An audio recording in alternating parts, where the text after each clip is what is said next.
Hi, my name is Ed Cunningham, and I'm running as a write-in candidate for the mayor of Surprise.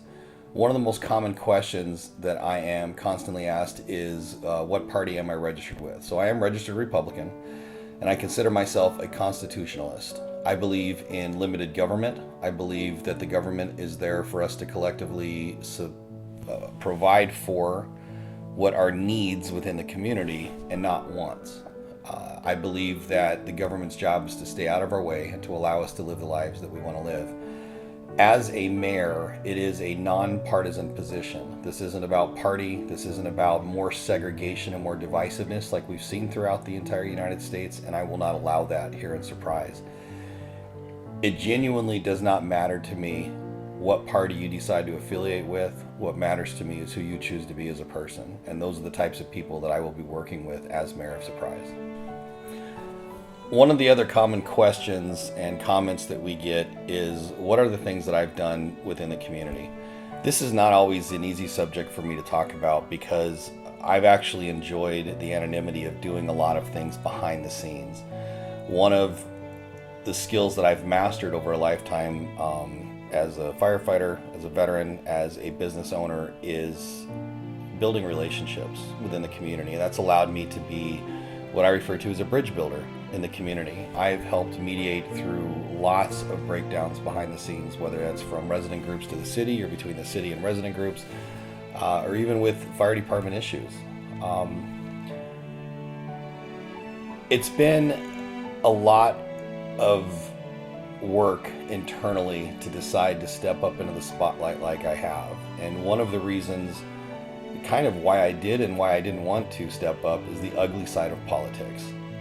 I knew that even though I had a lot of support and a lot of influence here in the community, at the minute I decided to throw my hat in the ring, it would bring out the ugly side of people who had once even pretended to be my friends and who had once called on me and asked for things from me throughout the years. And that's been proven to be absolutely true.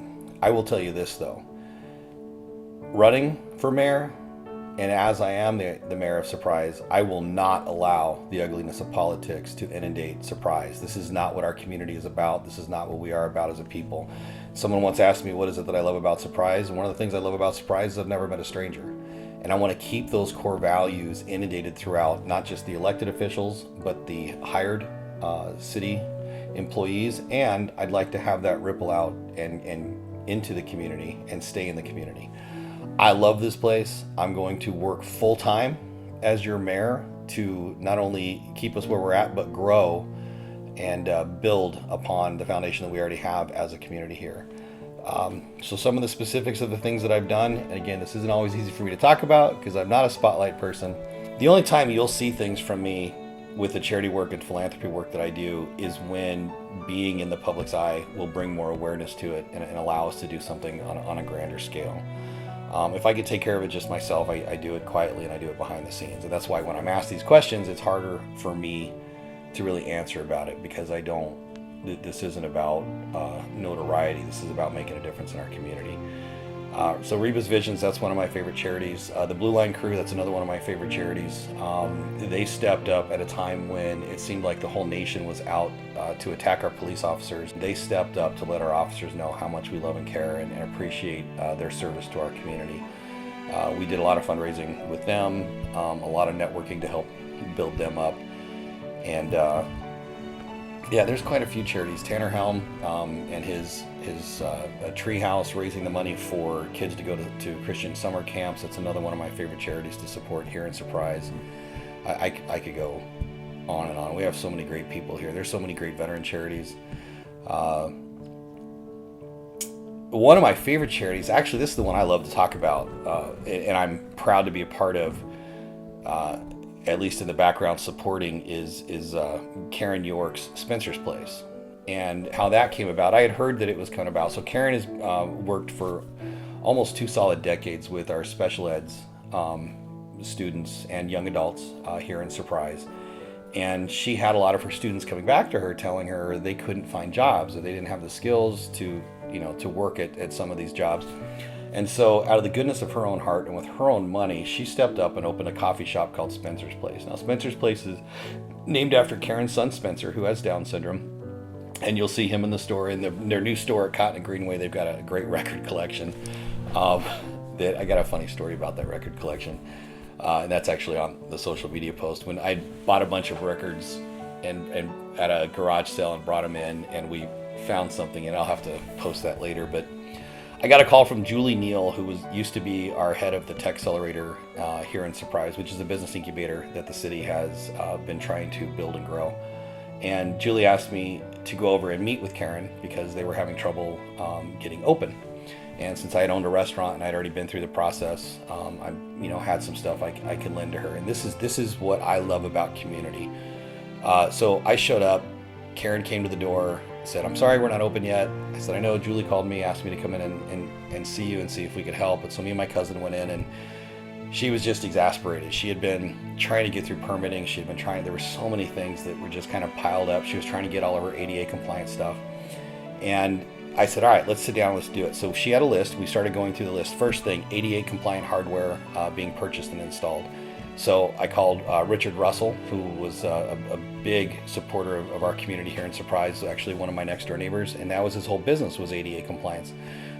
He said, "All right, brother, I'll be there, first thing tomorrow and see what she needs." Same thing, she was having issues passing with the sprinklers. So I called a friend of mine that owns a sprinkler company, that owns a fire inspection company, and he said, "I'll be there tomorrow, and whatever we need, we're going to get it taken care of." And I didn't expect them to do it for free, but both of them, Richard and Justin, stepped up. Richard not only donated the ADA compliant hardware, but he installed it all for free. And then Justin came and replaced all the sprinklers. But on the day we were working through it, I said, what's the thing you need most? She goes, "I have to pass my fire inspection." And so the fire inspector walked in, and I happened to know him, and we had a great conversation, and we sat through and went through the fire inspection, talked about the different things, promised that these would be taken care of on the morrow, and he signed off on it and was able to get her passed, and they were opened, I think they were opened the next week actually, and able to start serving our community.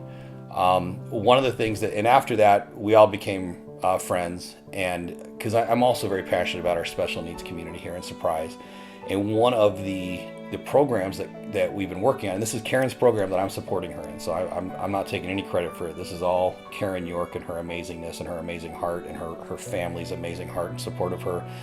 But we've worked with one of the networks that I have a lot of people in is the business community, and especially the restaurant industry here and around the Northwest Valley. And we've worked on, Karen developed this amazing intern program with the special needs young adults. So they will start out interning at Spencer's Place and learn the basic job skills, and then they'll be able to go out to other restaurants and work and intern with these different restaurants to learn more job skills. So then they'll be able to put 2 different jobs on their resumes when they go out and apply. They'll be able to have referrals from the business owners here, and the community will know which local restaurants and which local businesses actually support our young adult special needs community here in Surprise. That's one of the ones that I'm most proud to support here in the community. So I've noticed that when people get most involved in a community is when they believe that the community believes in them, and that a lot of the core of that starts with your elected officials and with your hired employees and how they serve the public. That's why I believe so strongly in servant style leadership. I believe that at the top of this, we always see this corporate structure where the CEO or the business owner sits at top, and everybody has this weird view that business owners just bark orders at everybody to do things. That's not the way a real business is run. A real business, a real effective business, and any organization is run kind of flipping that upside down, where the one who's considered at the peak of the pyramid is the one supporting and lifting up everyone else around them. I've proven that in business time and time again, how effective that is in engagement. So you can say in a business, it's the engagement of the customers and the revenue that's created by the engagement of the customers. In a city, it's the engagement of the residents and how much they enjoy being a part of it. It's funny because there's a lot of different views on leadership, but servant style leadership is one of the most effective ways to run any kind of organization.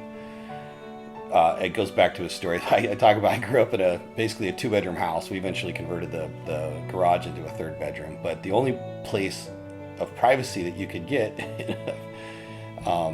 in a family of 6 in a little house was the bathroom. And so I would go in there and lock the door and pretend to be doing my business. But on the back of the toilet, my dad had these Cliff Note books of like how to win friends and influence people. Viktor Frankl's Man's Search for Meaning, Think and Grow Rich. And I remember in one of the books, it was just little stories about entrepreneurs. And one of the stories was about Henry Ford and how they tried to take his company from him. And his board of directors, who were all smart people that were smarter than him, basically put him on trial to say, the lawyer asked law questions and the CPA asked accounting questions that Henry Ford couldn't answer. And each one of them took turns trying to tear him down to prove that they were smarter than him in their area. And he just kind of chuckled. That's how I pictured it anyways. And said to them, a real leader should not be the smartest in the room. If the leader is the smartest person in the room, he's in the wrong room. And he said, that's why I hire smart accountants. That's why I hire smart attorneys. That's why I hire smart engineers to develop the assembly lines, people that are smarter than me that can make the vision happen. And that always stuck with me. Anytime I found myself in a leadership opportunity, I tried to make sure that those that worked with me were better than me at the things where I fell short, because I'm not a flawless man. And any person that says, I've got everything that's needed for this job to be excellent, blah, blah, blah, is lying to you.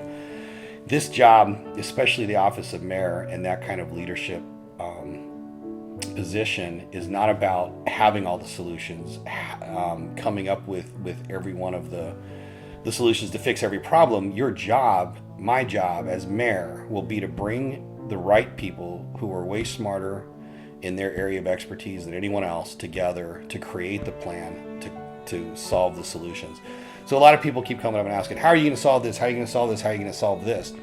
I have ideas. I absolutely have ideas. But I'm going to get people that are even better than me at coming up with ideas. We're going to come together. We're going to discuss these ideas, come up with what's the best for the residents of Surprise, and then we're going to work on the implementation of that. We have a wealth of people here in Surprise from so many cool backgrounds, especially like Sun City Grand, and a lot of our retired population. We have some retired CEOs of Fortune 100 companies, Fortune 500 companies, companies that were dealing with multiple $1 billion a year in revenue. There is a wealth of knowledge that we can tap into in order to solve the problems that we're facing now in Surprise, but more importantly, make decisions now that's going to make the decisions in the future easier on the growth of Surprise.